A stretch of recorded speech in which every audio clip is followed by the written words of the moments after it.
Howdy,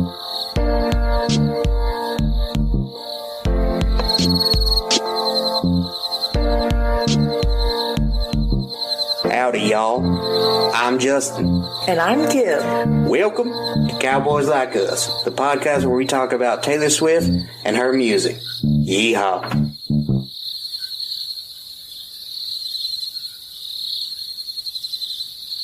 Hello, and welcome back to Cowboys Like Us, the only podcast lobbying for a preemptive nuclear strike against the sun. One day, it's gonna blow the entire planet of Earth up.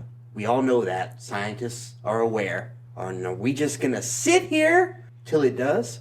Not on my watch. So what are you going to do for vitamin D in the meantime, once the sun's gone? Well, they make supplements for that.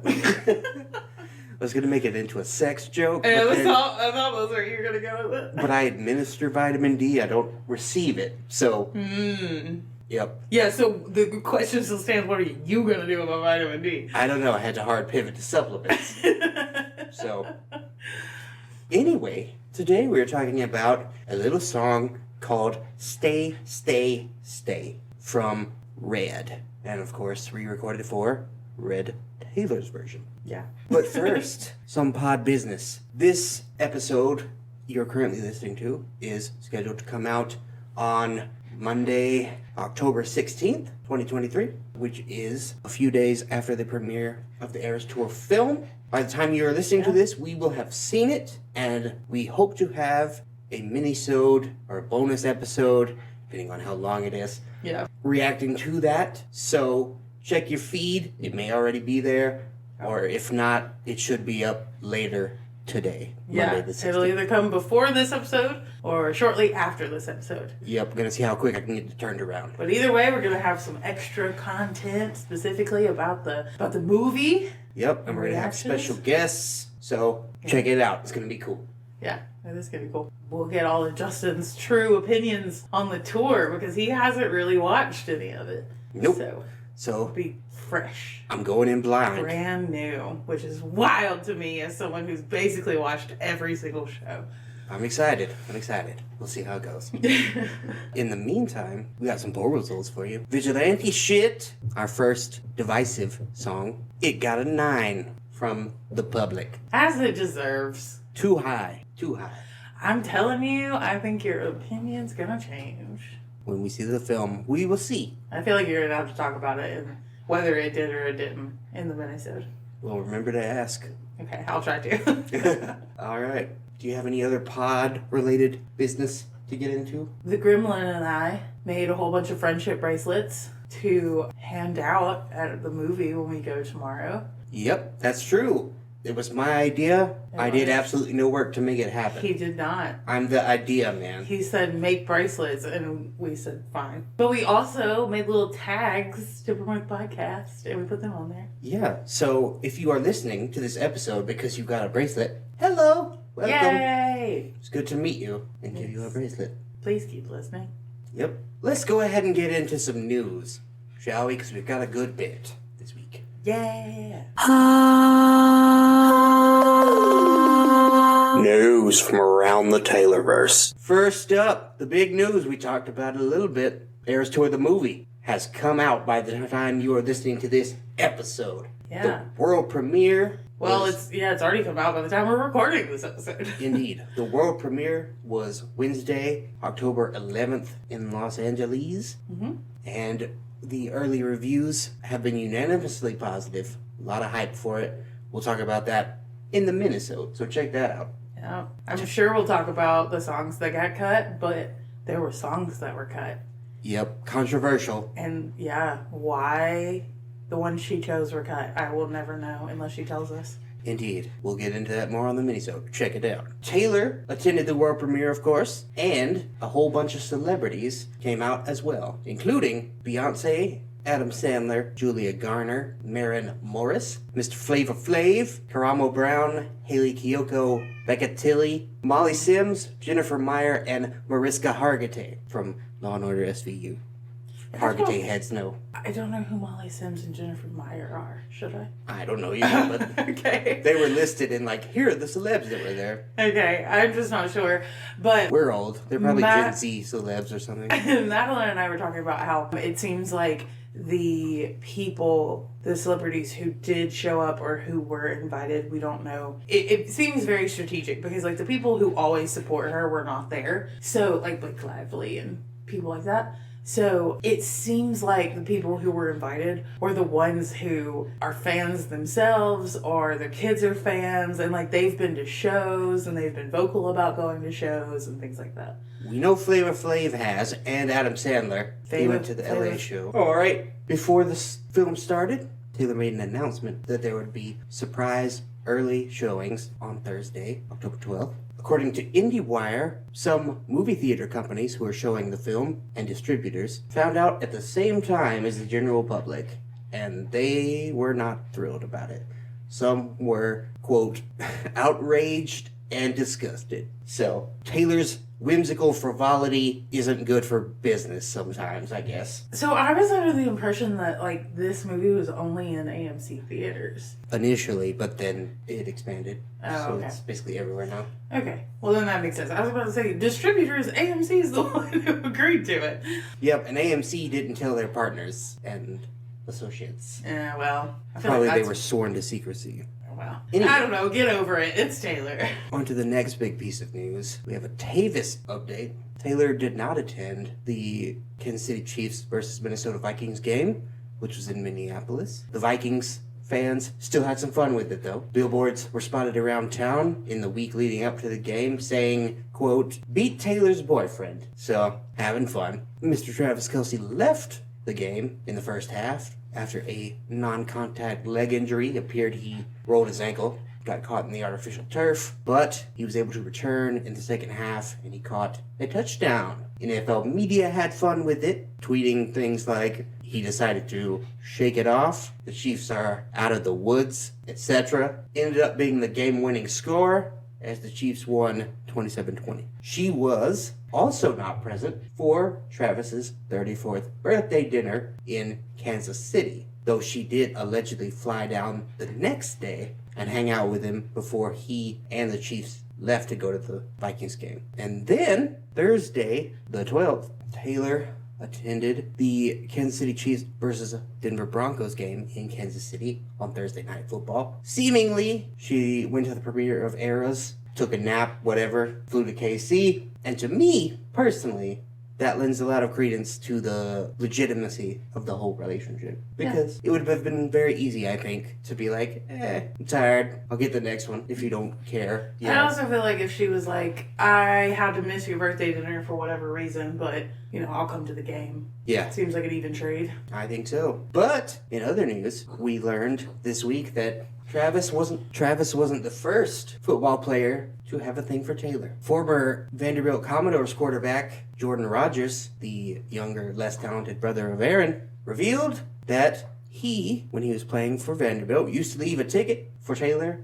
at the box office for Vandy games. At the time, she lived about 2 blocks from First Bank Stadium, where the Commodores played in Nashville. Taylor did not come to any of the games, and the ticket went unused every week. He was, and he is still, a big Swiftie, saying, quote, I was going to her concerts when she was playing in front of 200 people in the middle of nowhere in Northern California when I was in high school.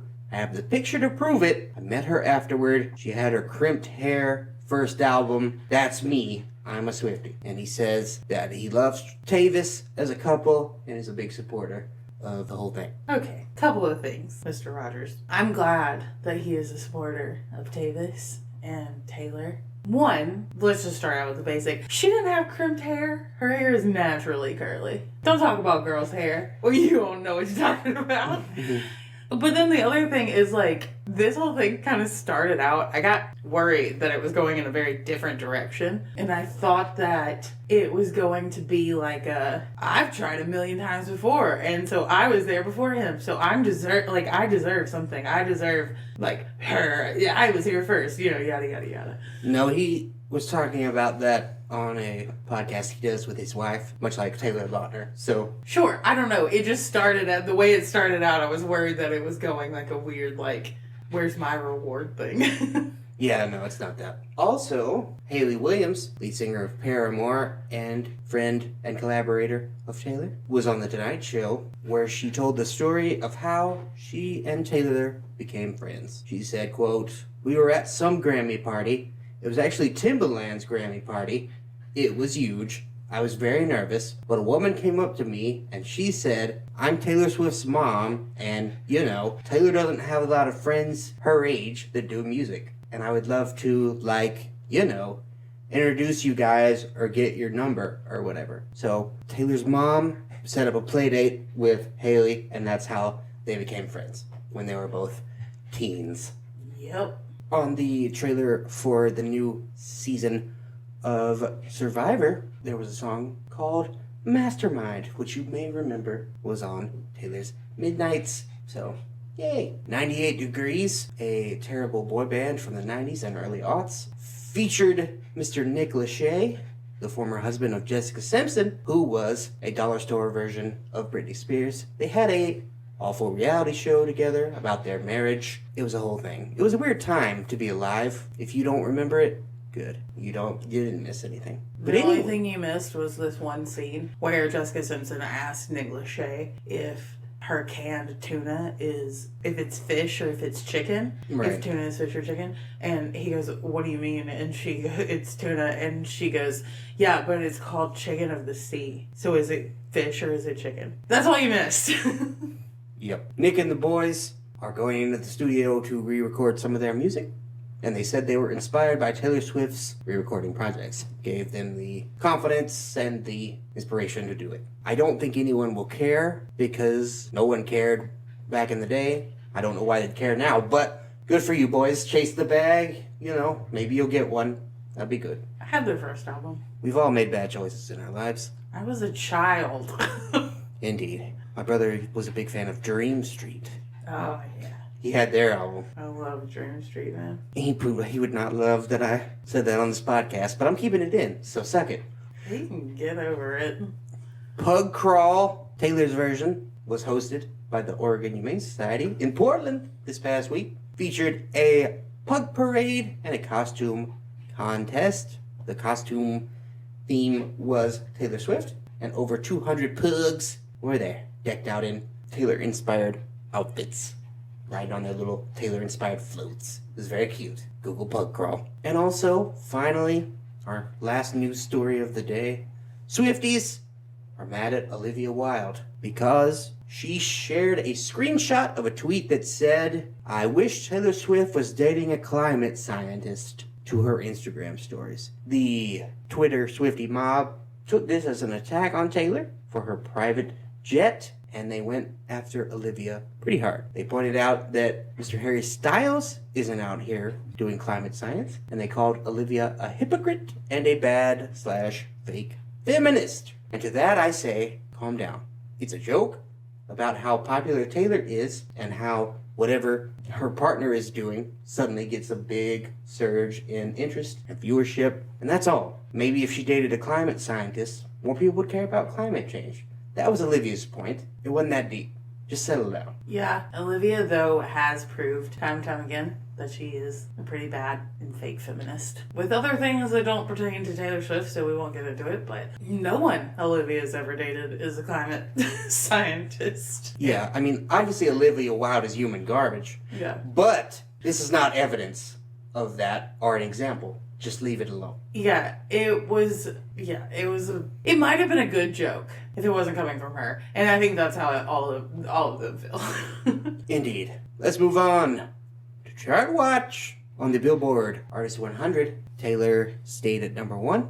On the Billboard Hot 100 Singles Chart, Cruel Summer up 1 spot to number 3, which is its peak. Thus far, has not been higher than 3, so how that goes this week. Anti-Hero is up 1 to number 20, and Karma with Ice Spice stayed put at number 31. On the Billboard Top 200 Albums chart, Midnights is up 2 to number 8, Lover is up 1 to number 11. Folklore is up 1 to number 15. Speak Now, Taylor's version, is up 1 to number 17. 1989 is up 1 to number 18. Reputation is up 1 to number 19. Red, Taylor's version, is up 4 to number 21. Evermore is down 4 to number 37. And Fearless Taylor's version, up 1 spot to number 60. Debut still not on the chart. Alright, that was news and charts. So, now it's time to venture again to the special place known as Kimberly's Clown Corner.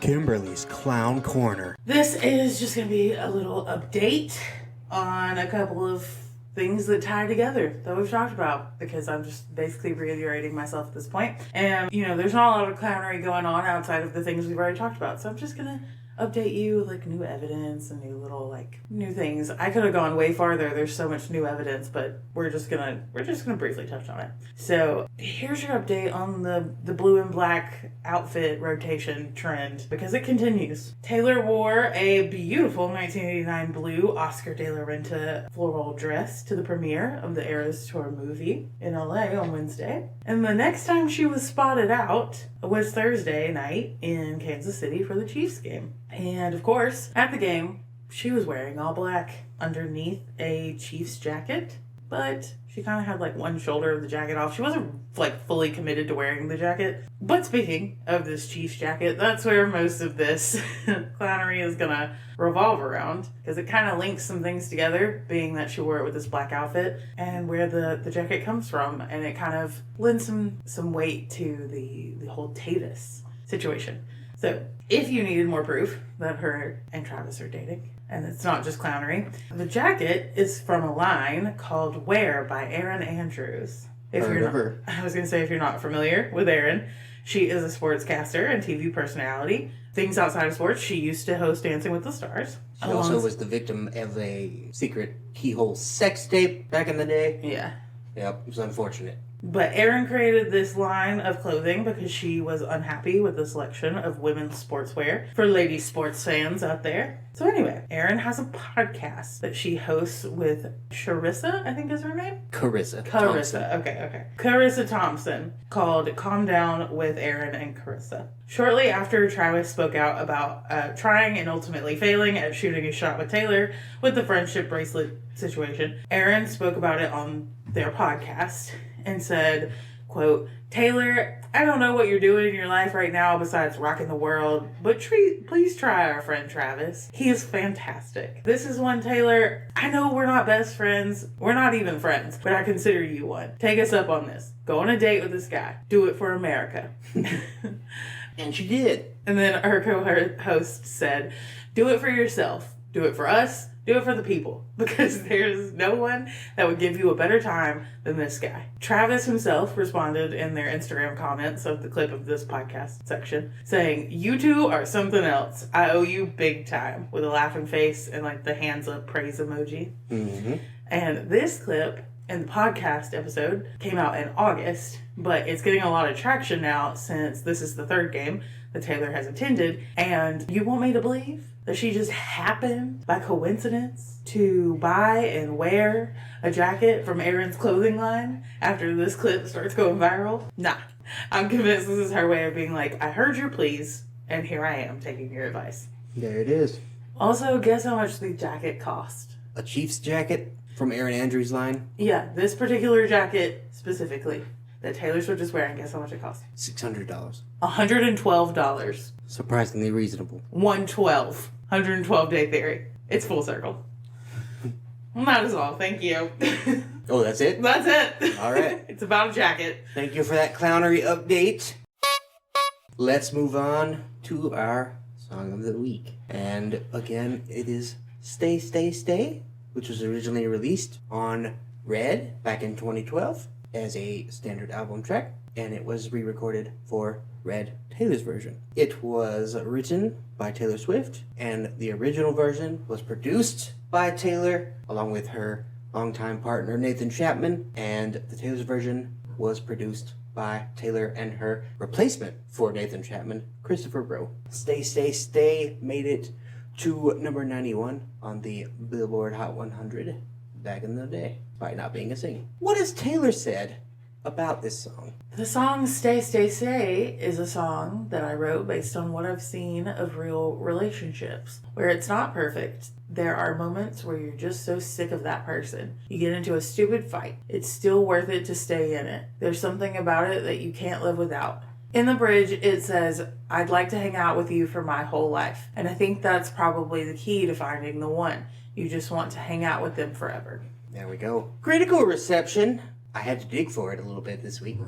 I read over 10 reviews of Red, and no one mentioned it at all in those. But a few read Taylor's version reviews that I read mentioned that it sucks less than the original. And I also had to go to the high school and college papers again to find comments. And here is one. Quote, boasting one of Red's most straightforward country arrangements, this track is a plucky promise to stay, stay, stay with a current boyfriend, with a few disses thrown in to those who preceded him. A sillier version of 2010's Hours. The song ends with Swift collapsing into a fit of giggles. It's so fun, she squeals. That was from Billboard. The Lantern called it joy-filled with no strings attached. And The Lantern, for those not in the know, is the student newspaper of Ohio State. So, shout out to our listeners in Westchester, Ohio. What up? And then, quote, in Stay, Stay, Stay, Taylor's version, Swift's growth is evident as her voice sounds more mature and has less of the characteristic country whiny tone. That is from the Algonquin Harbinger. Big ups to Algonquin Regional High School in Northborough, Massachusetts. That was their paper. And then Slant Mag said, quote, the twee ukulele on Stay, Stay, Stay is more layered in the Taylor's version, giving it a more robust sound. What about the fans? Do they like it? Rob Sheffield rated it 168 out of all of the Taylor Swift songs. He said, quote, here she turns into a self-indulgent taker herself, and surprise, she likes it. A phone-throwing nightmare dressed like a grocery shopping daydream. Okay. But she's more in love with her mood swings than she is with the guy. R/Taylor Swift ranked it number 28 of 29 tracks in their Red Taylor's version Survivor game, ahead of Only Girl at Home, but perhaps everyone just don't get it.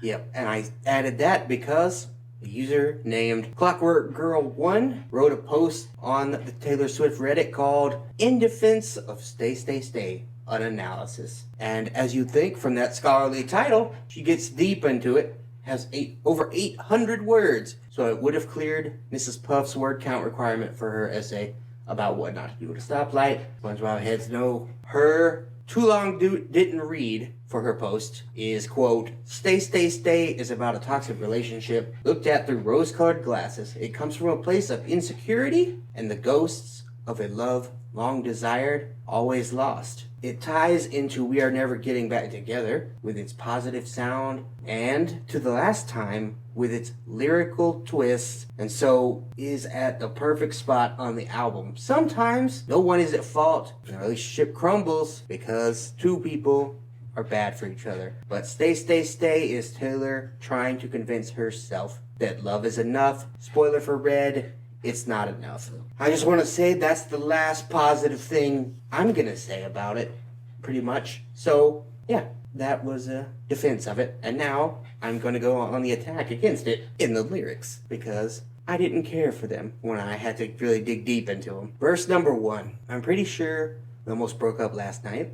I threw my phone across the room at you. I was expecting some dramatic turn away, but you stayed. This morning, I said we should talk about it, because I read you should never leave a fight unresolved. That's when you came in wearing a football helmet and said, okay, let's talk. Ugh. This shit just sounds exhausting. It reminds me of my relationship with Little Miss Muffinton from back in the day. Bipolar shit. If you're in a relationship that frequently devolves into throwing things, then at minimum, you do not know how to communicate with your partner in a healthy way at all. Use your words, people. You don't ever need to throw anything. It should not come to those dramatic sort of bad romance novel things. And I assume the football helmet line is meant as a cute little joke, a lighthearted way of cutting the tension, if you will. But if you throw things at the man, it's not unreasonable to put a helmet on. because you might take a phone to the dome. So, yeah, that sort of undoes the joke a little bit, in my opinion. On to the chorus, and I said, stay, stay, stay. I've been loving you for quite some time. You think it's funny when I'm mad, but I think that it's best if we both stay. First off, no, it isn't best if you both stay. You shouldn't date someone who constantly makes you angry to the point of throwing things at them. And you shouldn't date someone who finds your anger at them amusing. Whatever feeling that Taylor or the speaker, whoever, is feeling in this song isn't love. Or, if it is, it damn sure ain't healthy or sustainable. It's toxic and is rotten from the inside out. It's going to blow up in her face, but we'll continue on to verse 2 for now.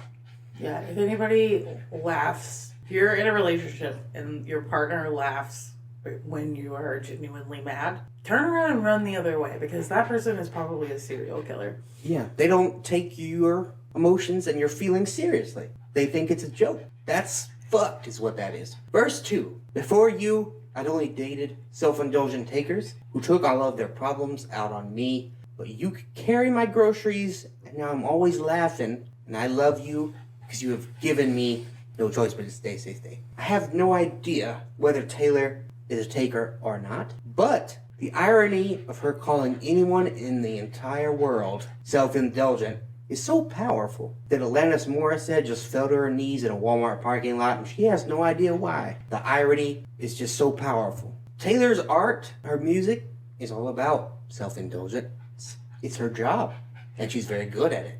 But damn, girl, pot, hello, this is the kettle. You vomit out your feelings onto records for the entire world to listen to. So you indulge yourself on a level that no one ever has, probably. So, yeah, that's just a little bit much. For me, onto the bridge. You took the time to memorize me, my fears, my hopes and dreams. I just like hanging out with you all the time. All those times that you didn't leave, it's been occurring to me. I'd like to hang out with you for my whole life. Would you, though? Would you really? You would like to hang out with a man who frustrates you to the point of throwing things at him, and then laughs in your face because he finds your anger amusing. Taylor was young, relatively, when she wrote this. But, goddamn, like, the feminists have gone on record calling Taylor a feminist nightmare before for songs that I felt did not deserve it. This song does, because men wouldn't deal with it. There's no fucking way. And if any women out there think that's what a relationship is supposed to be, it isn't. It isn't. It's really gross, and I don't like it, and I don't think it's a good song. I don't think it's a good message for young people to listen to. So, the twee ukulele distracts from deeply problematic lyrical themes. Would you like to get into your overall thoughts, Kimberly? Sure. This song is very naive, which absolutely makes it relatable. But maybe we need to revisit why we, as a society, glamorize abusive, toxic relationships. Why do we teach children, especially girls, if they pick on you, if they frustrate you, it's just because they like you? Bullshit. That's a bully. That person is a bully. Yep. This is my feminism for all the teens and young adults, or even full-grown peeps out there. My rant, if you're a full-grown peep, that you might need to hear this. The idea that a relationship is only healthy if it's a fight, if you argue, if you have tough times with your partner, is incorrect. No one deserves to dread their partner, ever. If you fight and argue and are constantly annoyed with the relationship you're in, it isn't cute or required for you to, quote, make it work or, quote, toughen it out. Chances are that person will never change, and you're enabling their behavior at that point. Yeah, until I had to listen to it for this podcast, I had not taken the time to actually listen to the lyrics and think about what they mean, because, you know, it's just a dumb little throwaway song on a 16, 17, whatever it is, track album. So, like, it's there and then it's over and we move on. But now that I have taken the time to listen to it in more depth, I just like this song a lot. Taylor is presenting us with a cutesy little ditty about a toxic relationship that she somehow thinks, or hopefully thought, is the perfect ideal form of what love is. And to that, I can only ask, what the fuck? Because I don't want to, like, moral high ground it, because I was young and in a bad relationship, whomst among us, because we see from our parents or whomever not so great relationships and we think that's just what they are. But they don't have to be, man. They shouldn't be. You would be better off alone than to be with someone who you want to throw things at and who laughs at you when you get upset. Because that's not good. It's not healthy. That's not the partner that you should be with. You don't need to just accept whatever partner will have you and who won't leave when you throw things at them. Because that's just another symptom of him not taking her anger seriously. Just throwing things at people is physical abuse. Yeah, it is. It's abuse. So, I don't know.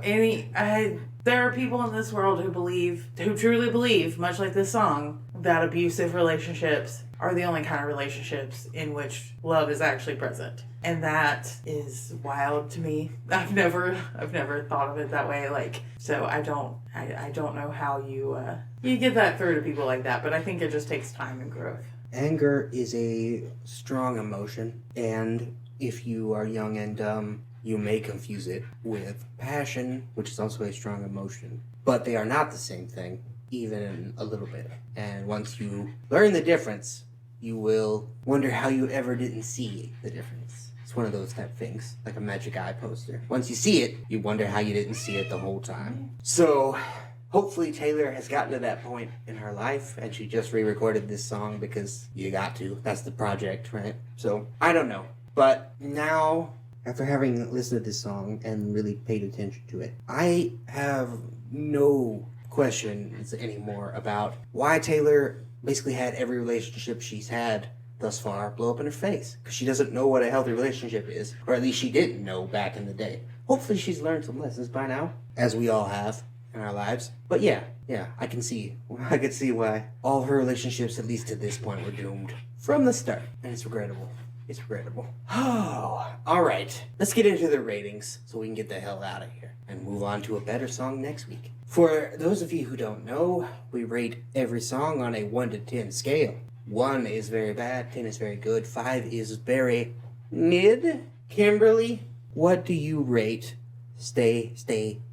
I give it a 4. When the first release of Red came out, this song was really high for me. But as we discussed, I was a kid, and kids have weird views of love. So I thought this was cutesy, and this is how relationships should be. Because I think by the time Red came out, I really hadn't been in a true relationship. But yeah, it was really high. It was one of my favorites. But after going through some life, doing some growing, when I revisit it, it doesn't hold up. As an adult, it is not cringy in the sound, because it's a fun pop song, sound-wise, but the lyrics just don't promote a message that I think anybody needs to hear. Alright, well, when this week began of prep work on this episode, my initial thought, based on my memory of this song, was like a 5, maybe a 6, I don't know, somewhere in there, because it's not much, but it's catchy. But after further review, I'm gonna give it a 2, and the only reason it's not a 1 is because of the aforementioned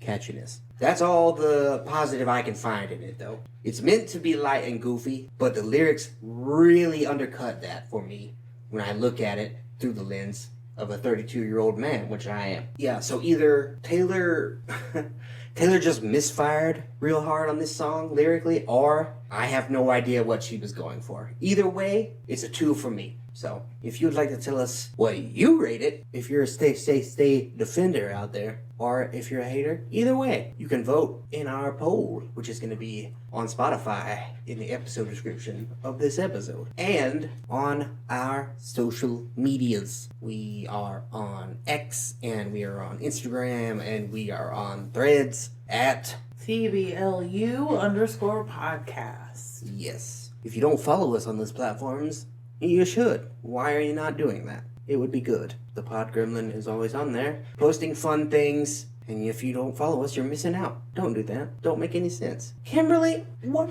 is our next song gonna be? Next week is We Were Happy.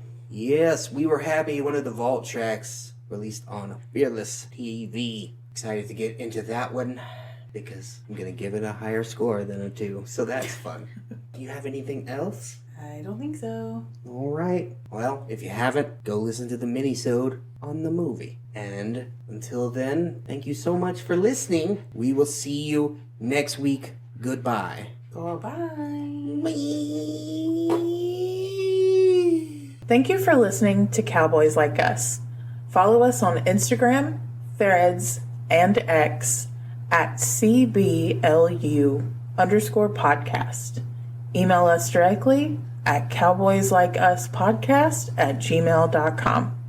New episodes every Monday on Spotify or wherever you get your podcasts. Y'all come back now, you hear?